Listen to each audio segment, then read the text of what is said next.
Today I'm here to revisit a very special place, a place that played a very significant role in my life for many years. This is Laughton.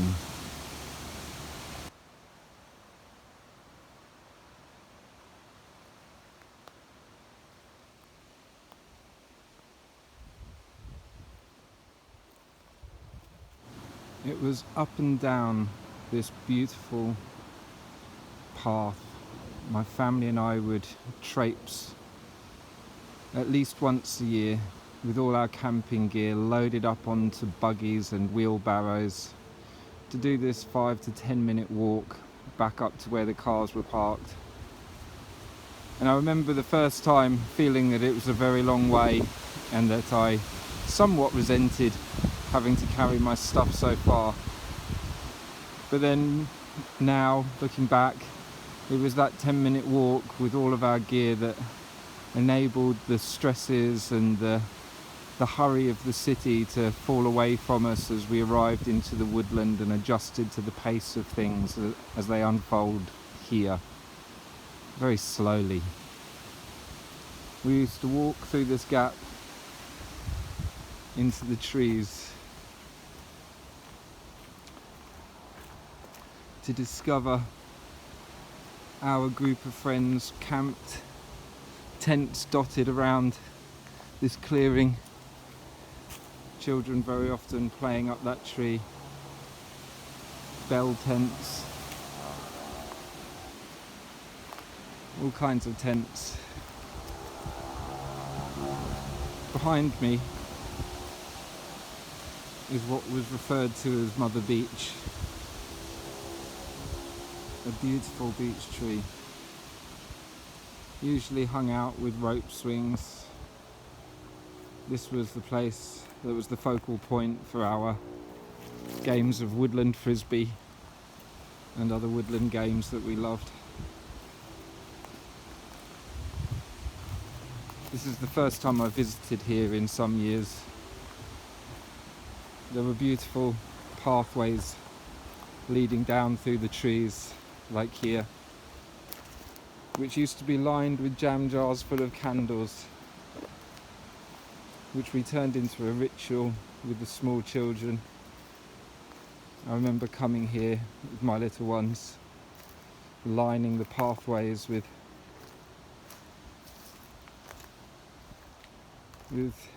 tea lights so that they could make their way around at night.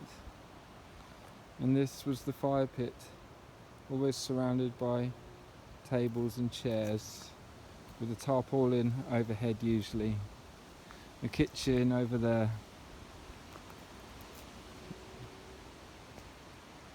and I have spent many hours sitting here in this place that when I visited it today brought tears to my eyes. It's really hard to describe why this place is so significant to me.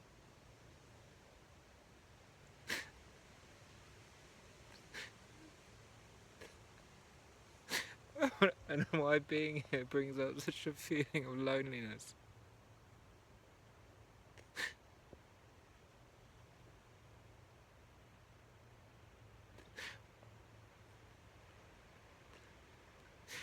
And there were so many beautiful memories here. This is the closest to a family, like an extended family, that my children ever came to having. And there were so many beautiful moments here. And as you can see, there's nothing here. There's no electricity. There's no running water. We had to bring everything that we needed here.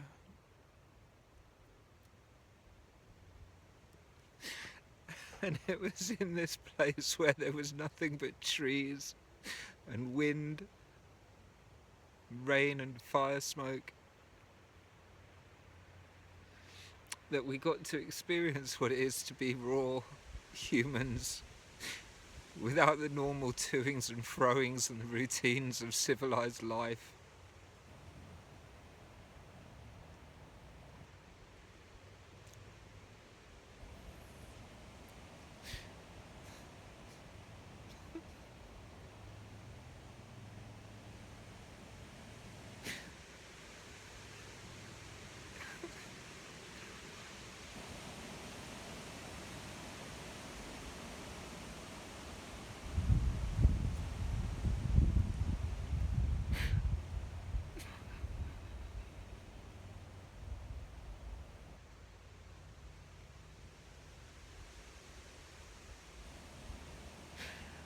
The first time that I came here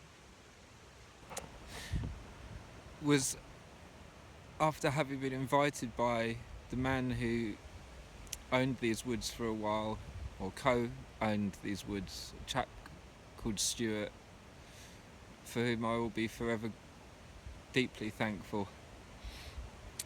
He was a Scottish guy who had worked for many years in the city in the green industry, let's say.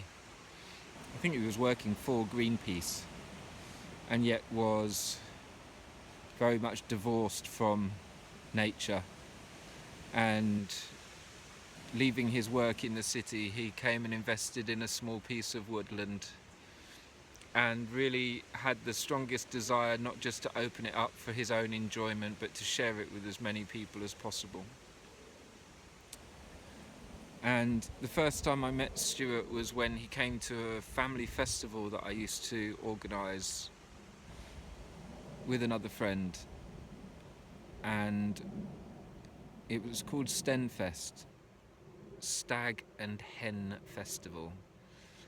And it was a place where that was first organised for couples who wanted to share their stag and hen do's together rather than having these traditionally separate affairs. And then it grew into something where people would come back with their new young families, and it was beautiful, but it was exhausting. And it was in the midst of one of these very exhausting festivals that Stuart came up and said, "Hey, when you're done here, come out to my piece of woodland." And he sent me doodled maps, and before Google Maps, doodled maps drawn on bits of paper in biro that by the time I was trying to follow it was somewhat melted. A torn up piece of paper with some directions on it that eventually brought me out to this place. And just over there on the other side of the fire there was a wood stack, there was a tarp over this clearing, and there was another lady called Vibba with her 2 children, and there was myself with my 2 young children. And Stuart it was pouring down with rain, the tarps had just been put up, and he was making a rapid exit, saying that he had to go and attend to something. Have a good time, I'll be back in a couple of days. And so me and this mother and our 4 children braved the weather and played and talked and made food, and found ourselves having an absolutely beautiful couple of days, divorced from the distractions of technological life in the city. We had such a good time, and then when Stuart came, we realised that we definitely wanted to come back. Now, Stuart used to bring his nephews for time in the woodland, doing woodcraft activities, building things, cutting things, preparing things, working with knives and axes, and so he started to come every summer. For the first 2 weeks of the summer holidays, his nephews would come with him, and so it became a regular camp for the first 2 weeks of the summer holidays, or at least 10 days every summer. And it became a date in my family diary. It was always beautiful, because the place is beautiful. And even though we had to run off to collect water every day or two, and we had to chop all the firewood and collect all of that together and make our food over fires. It was very quickly a very special and precious event that grew over the years. Eventually there was, I remember one year where there was perhaps 40 people camping, and there were other years where there was, after the lockdown started, I think we limited our numbers to no more than 30, and that was kind of the beginning of the end, though. So we organised it so that there were different teams. Stuart was brilliant at bringing that together, and there were different teams with different responsibilities. There was a team that was responsible for doing firewood each day, a team that was responsible for the kitchen, another team for looking after the compost toilets, which are over there, and then another team which was responsible for water. And those teams were made up of adults and children that were all working together, and so it forced everybody into these groups that were not just attached to their families, and so we all cooked together many meals, not just sometimes it included breakfast, sometimes it was just lunch and dinner, sometimes it was just dinner, but it was a collaborative effort, and it brought together so many different people, joined with Stuart as the common link. And he's a very affable man, and a man who was in touch with the woodland. He had a good sense of humour and a big heart. And so the people that he attracted here were of a similar ilk, and we sang songs and played music and made our own entertainment. We played drums, the woodland games, his version of the Highland games. There were other events here too, but it was the camps that became a really significant part of my life. And for 10 years we came back here every summer, like I said, for at least 10, sometimes 14 days. And I used to come out here on my own at times, and there was a men's group that started out here for periods. And so a lot of significant memories took place here. Now, why was it so important to me? And as I sat here reflecting earlier, it prompted me to record this video, though I've got no equipment for the microphone or a stand to put this phone on. I wanted to capture this and try to explain to myself why it was so important to me. This is the only place where I've had the permission, that maybe I don't really need, to be in woodland. Pretty much divorced from any... It was just the thin layers of fabric on my body. And I have spent time here naked, completely alone, and that has been absolutely amazing too. Sleeping just straight on the ground. But I've also just spent many time here clothed, and just with the thin veil of fabric of a tent to protect us, or a sheet on the floor. I've slept out under the stars here, although you don't see many stars because the canopy of the trees is so thick that you only tend to see a few poking through. So why was it so important? It gave me the opportunity for raw nature connection that I'd never had otherwise. It gave me the opportunity to be somewhere with my family and have that experience of extended family. Because over the years we got to know each other's children, the group of adults that came here, not just people with children. There were elders that used to join us who just savoured being in the woods and being around young people and families. There were people of all ages, all colours, all kinds, different backgrounds, richer and poorer, who shared this common enjoyment of the woods. And Stuart was very good at creating an environment of minimal rules, yet he believed in ritual, and so the camp took on a rhythm and a pace of its own. And unfortunately, towards the end, those rules got written down, and that heralded the beginning of the end as I look back at it. as we tried to form ourselves into some kind of organisation, whereas Stuart had always given us this wild permission to do what we needed to do, and so we had to collaborate in a very human, pre-civilization kind of way. We found ourselves trying to codify what it was to be part of what became labelled the Vert Woods family camp. And that heralded the beginning of a great deal of confusion and dissatisfaction and disassociation. Largely brought on by one woman who participated in this camp, who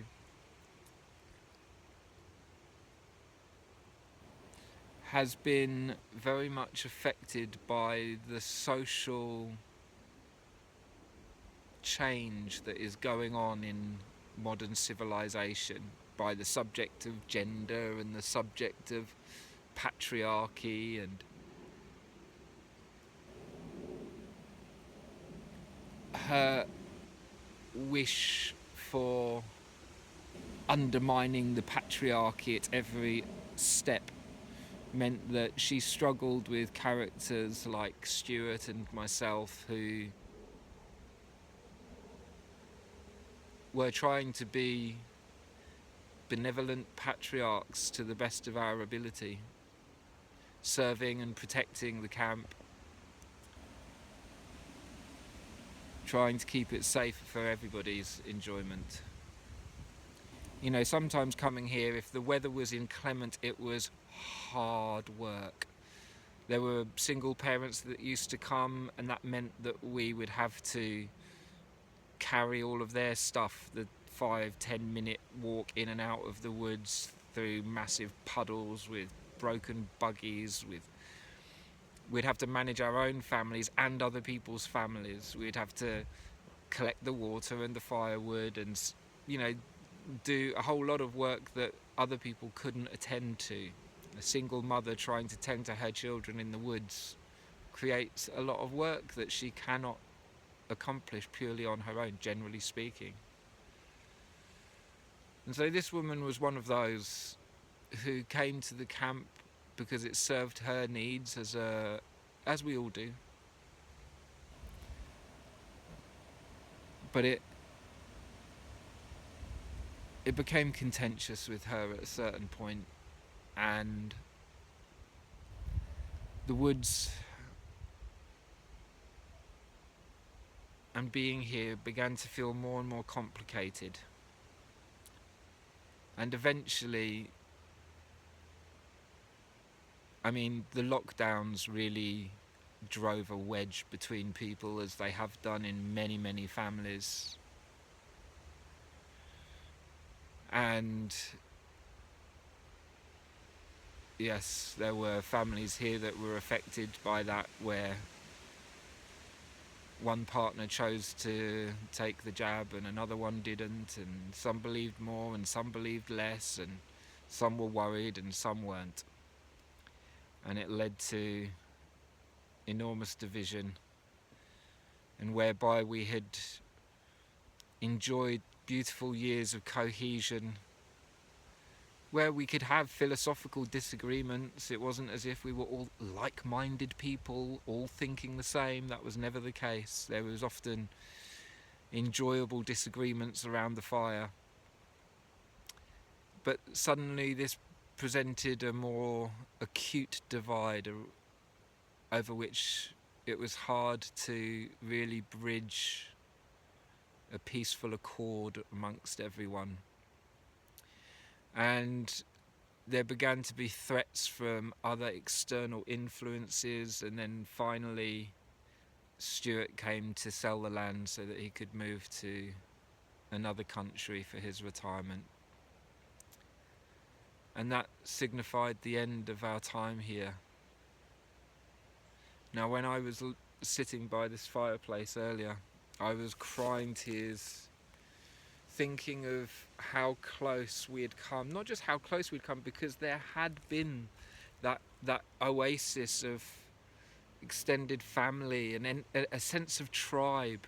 A group of people who we barely saw each other during the year, but we used to come back here knowing that we would see those same people, and for our children to be able to enjoy playing together and enjoying this woodland in such a magical and free way. There was no gadget. Well, later on there did start to be teenagers with the odd gadget, but we created an environment where people just enjoyed being here, talking around the fire. Adults, teenagers, children alike. Eventually there was a teenage space just for them. We had parties here. There was such a wonderful time. No security. Only a passing nod to the idea of health and safety. It's funny because I remember that it was, I think, around the year that we had to do our first official organisation and an official health and safety thing, that there was the first proper accident where someone fell from a hammock and hurt their back, had to be taken out of the woods, and somehow I feel like that I can't escape the connection in my mind of us becoming a formal organisation with insurance and all of that, and then suddenly the arrival of these accidents that mean that things have to be tended to by the emergency services.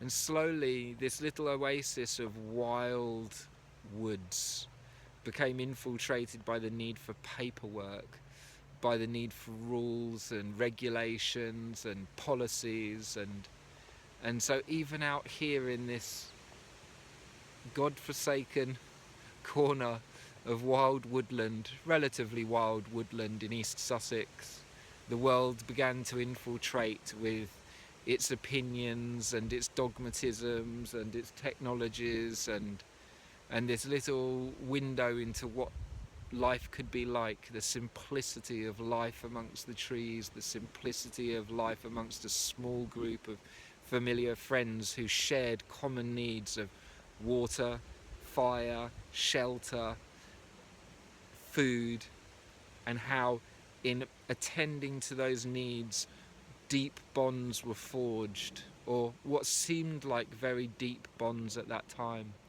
Now it's years since I've been here. My little children no longer get to play in the woods, knowing that every summer they would return to a particular place. That's the thing that I think upsets me so much, is the loss of a place to lay my hat, to call my own, even if it was just for these short couple of weeks. When Stuart invited us to be here, he invited us to be here to share in this experience of woodland together. He didn't put a price tag on it, though we contributed financially to the needs, to the expenses that were incurred by all coming out here.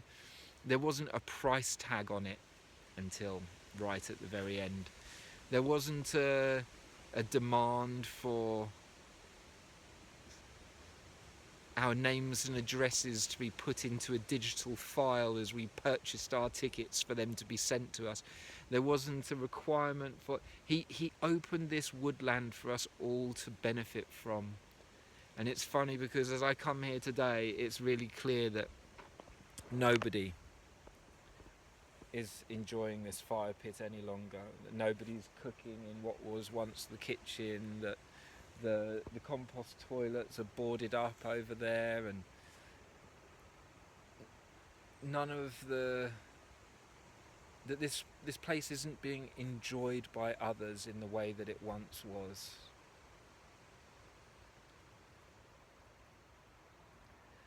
And as I sat here earlier, I realised how alone I feel.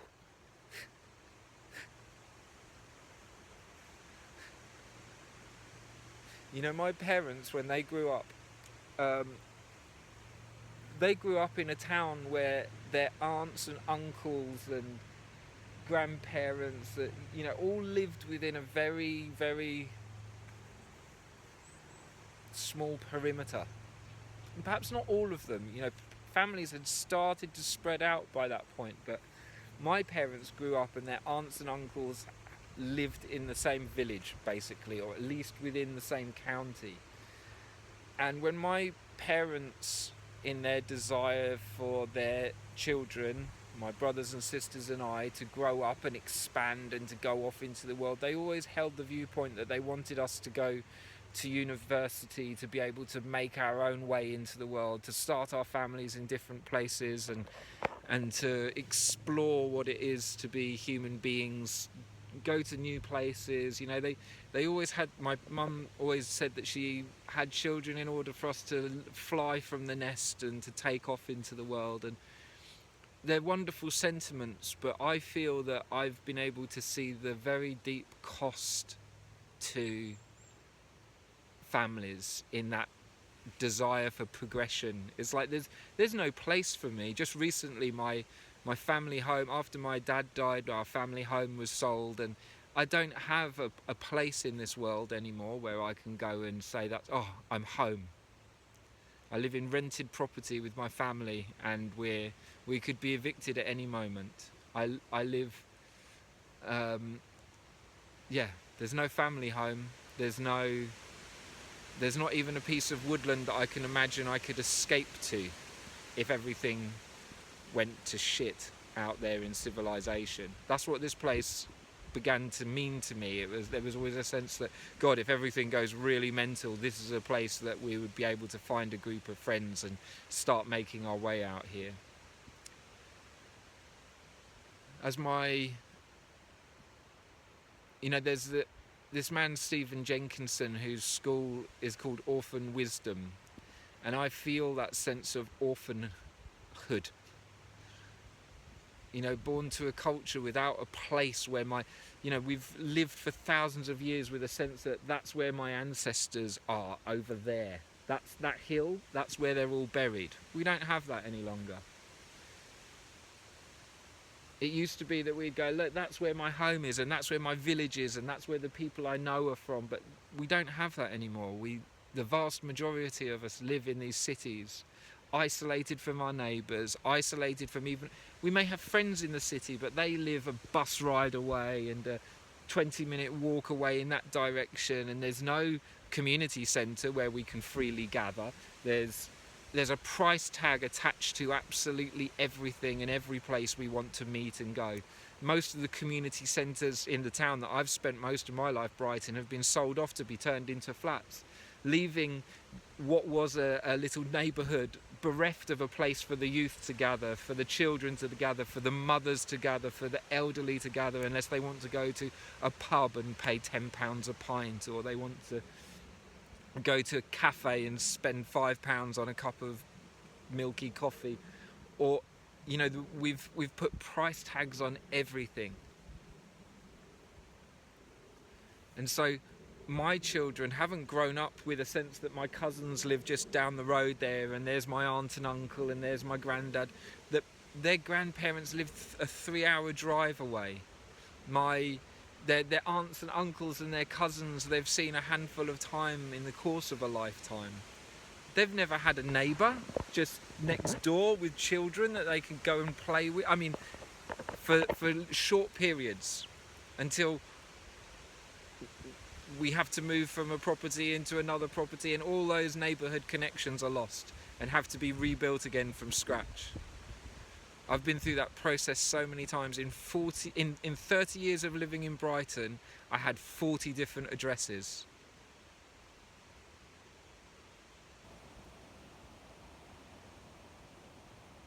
There were obviously fewer moves when I had children, and yet still, I don't think there was ever anywhere that I stayed in more than 3 years for my children to develop friends next door or just round the corner. And then another move, and then another move, and then another move. This place offered just like this tiny little oasis into what it was to, okay, so we're moving around, we've got no relatives, but at least there we're going to be at home for a couple of weeks. We're going to see these people that meant something to us, that my children grew up around these people. They turned from toddlers into teenagers under the gaze of these same adults that would come back year upon year. And that's all gone now. That's all gone.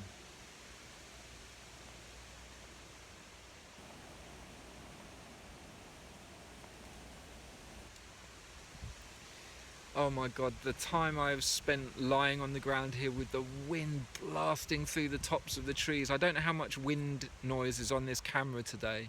It's a windy day, but down here at ground level, there's just a few bracken gently swaying. There seems to be hardly any wind, though the tops of the trees are being buffeted sideways.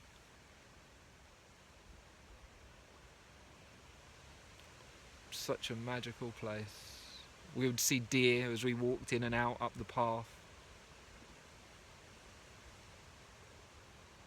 falling asleep and waking up to the sound of bird song.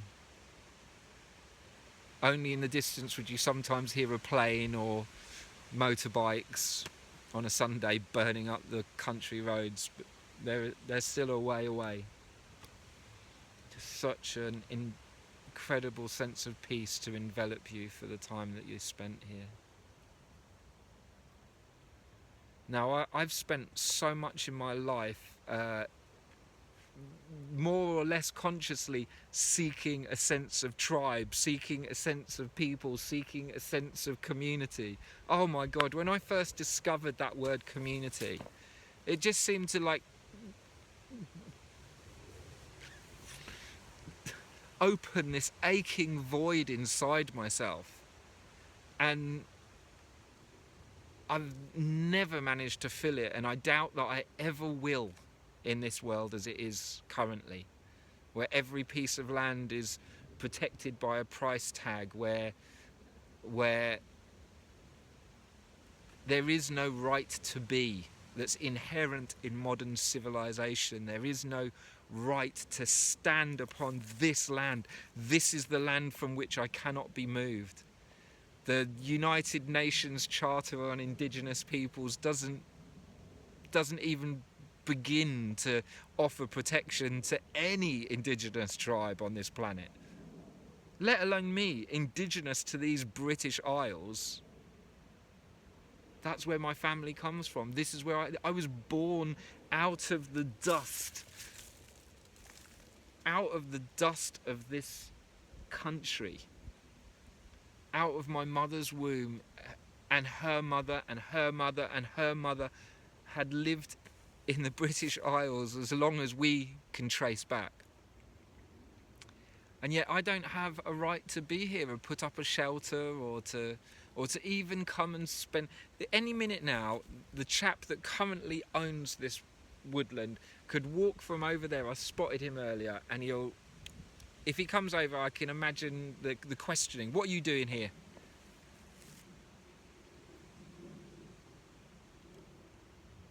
I feel a sense of shared ownership of this land.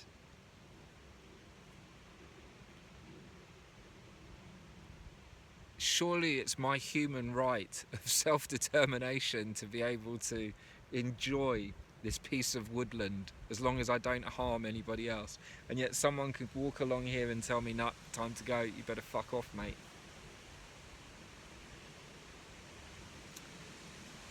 The deer don't get told to go away, do they? Nor the birds. They don't have to pay for the right or seek permission to be here. I do. Anyone with two legs has to. Because of this very distorted world in which we live.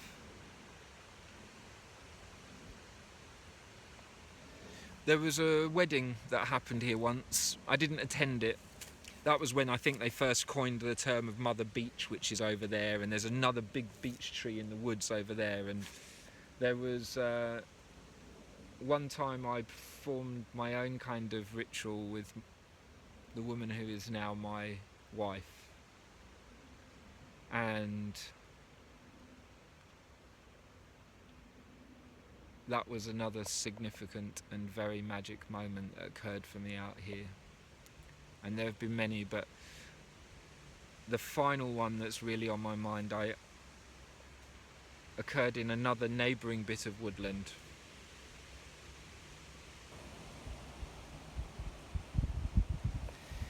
There's another guy who owns a piece of land over that way, who hosted a number of events that I attended that were deeply significant. You see, not only do I feel divorced from a sense of extended family and community and culture and tribe, I also feel disconnected from what it is to be part of a masculine brotherhood. You know, there were times when many thousands of years where the men of the tribe spent the vast majority of their time together, hunting, building, exploring. And I've been to many men's events. Most of them have been absolute cack, but the ones that stood head and shoulders above any other were on that piece of land over there. And they also have gone the same way that this camp has. It's dissolved into fragmentation and atomization and no longer happen. And for me, there was an oasis of masculinity from which I drank ravenously, trying to quench a thirst that had unconsciously been with me for the majority of my life. I'd never been through rites of passage. I'd never had elder males around me to take me under their wing, to initiate me in what it is to be a man, what it is to be human in this world. And those events, very significant events, happened just over there, and they happen no longer. For a moment in time, I was given this real tangible sense of what it was to be part of a brotherhood, and that also has passed.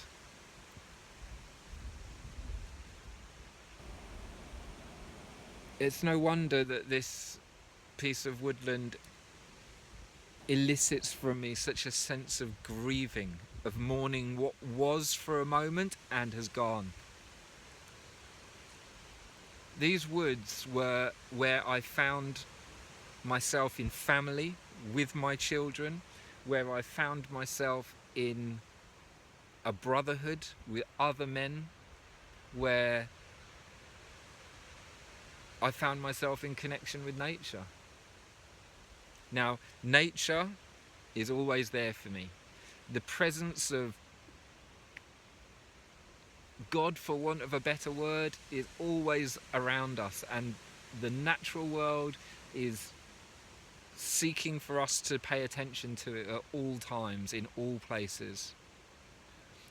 Our ancestors managed to reach us even within the confines of a concrete box, because it's our ancestors that sharpened those tools in the wind and rain and developed those products that have enabled us to protect ourselves from the elements, to give ourselves that sense of warmth and shelter that we need as human beings to survive. The gifts of our ancestors are with us to this day, everywhere we go. And yet, they seem invisible. Where are they? Seemingly invisible, but ever present.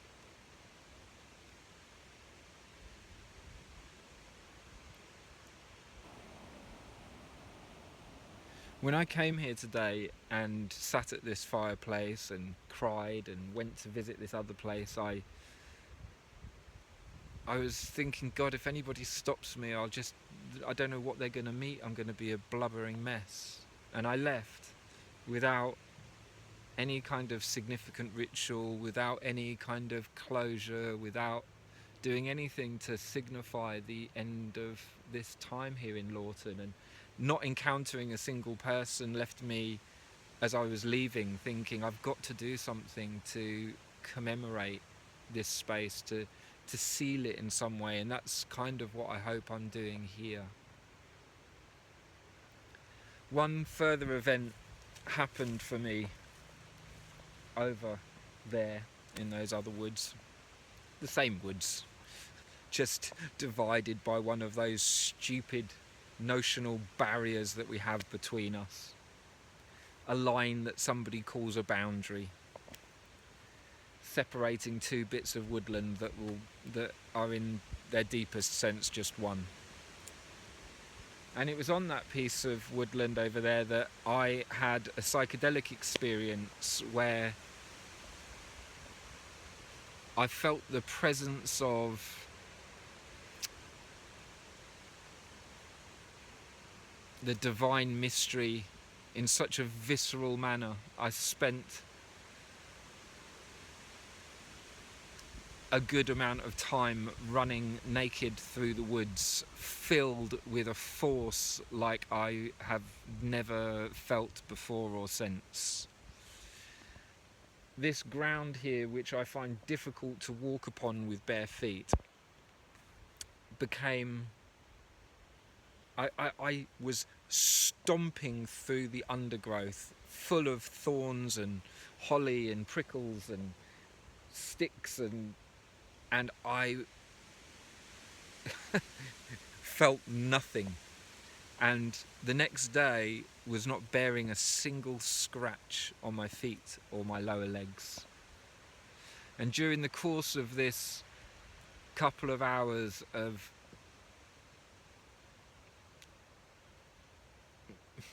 what was almost like a possession, people recounted to me later that they'd heard someone in the woods going, "Oh God, don't!" I was screaming, "Oh God, oh God, oh God!" And it was funny because in one moment it would be an absolute celebration of, "Oh God," of gratitude and thanks, and then would be, "Oh God," of of fear and anxiety at the thought of experiencing such intense beauty, such intense power. Would I be able to contain it? Would I be able to channel it? Was I strong enough to be able to experience that degree of power?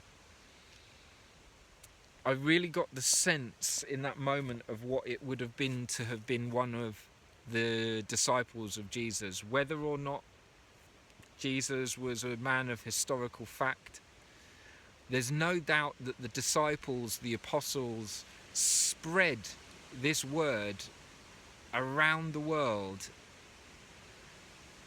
so far and so wide in the course of their lifetimes. It's often, I've often been, what was their presence like? The fact that it persuaded so many people of the veracity of their stories. What would it be like to encounter someone who was so filled with the conviction and the sense of divine presence, the sense of the supernatural about them? What would it be like to meet someone like that? And what would it be like to be filled with such vitality that you meet people and they are persuaded by your every word? That's a significant thing, and I think that what I experienced that day was a taste of what that feels like. That day also I didn't encounter a stranger, and I kind of imagined that had I done, I would have been able to persuade them of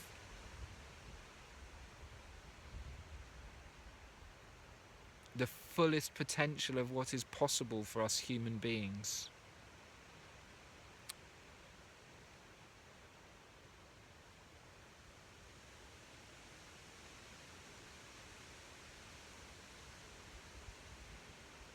That also was a passing moment.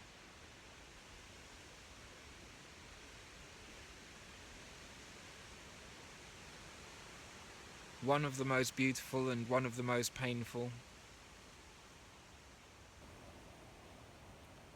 Same with pretty much all of the experiences I've had here in Laughton Woods. Laughton.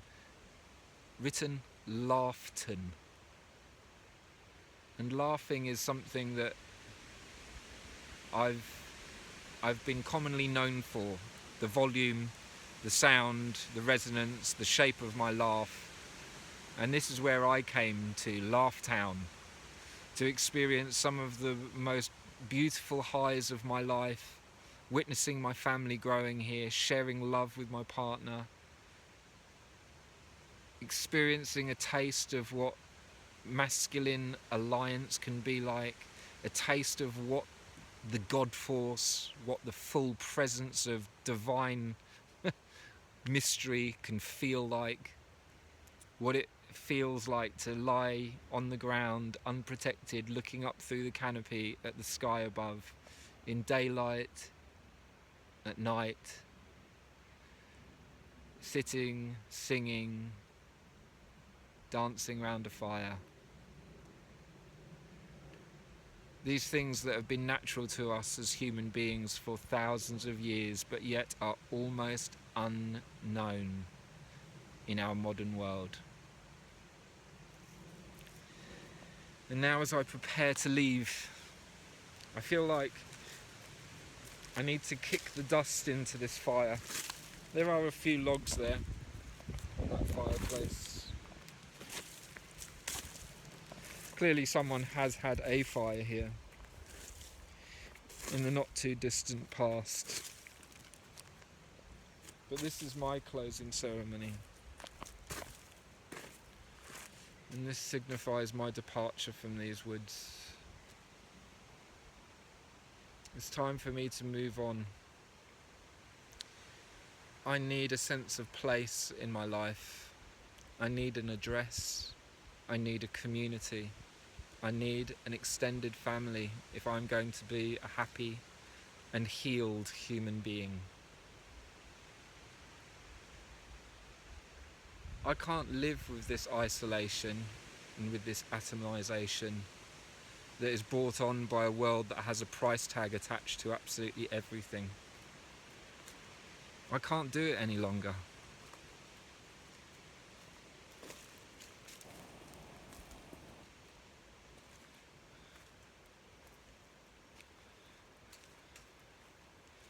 As I leave here,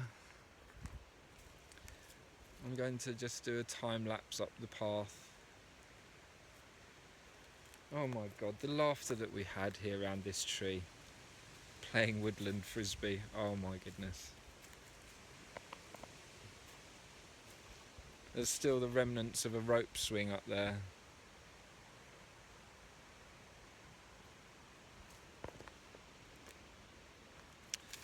And another one up there. That was a big rope swing. That when everything got all health and safety had to be cut down.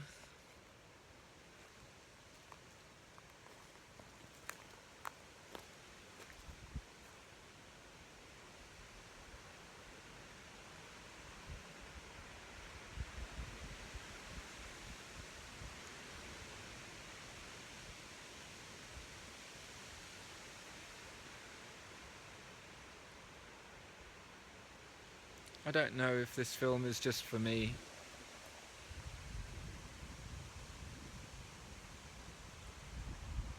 This is definitely my life story, or a significant part of it. So I will share it on this channel.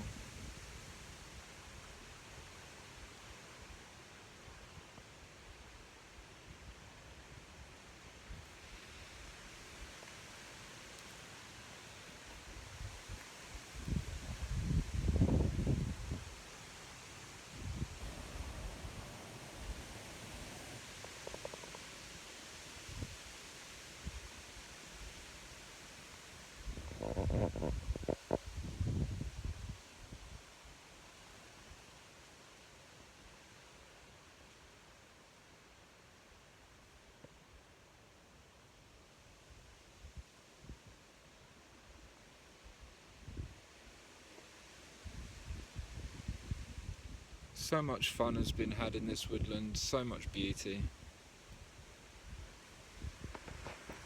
This little spot here was made into a fairy den.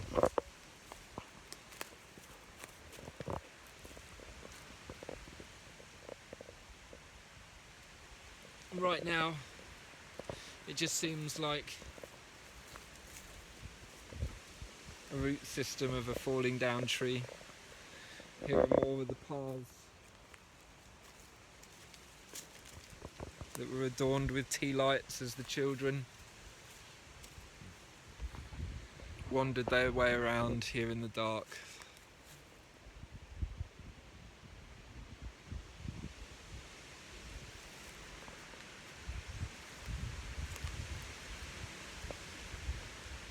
It's time for me to go.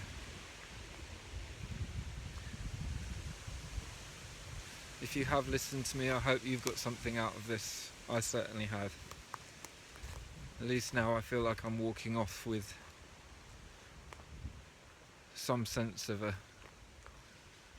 wound being healed.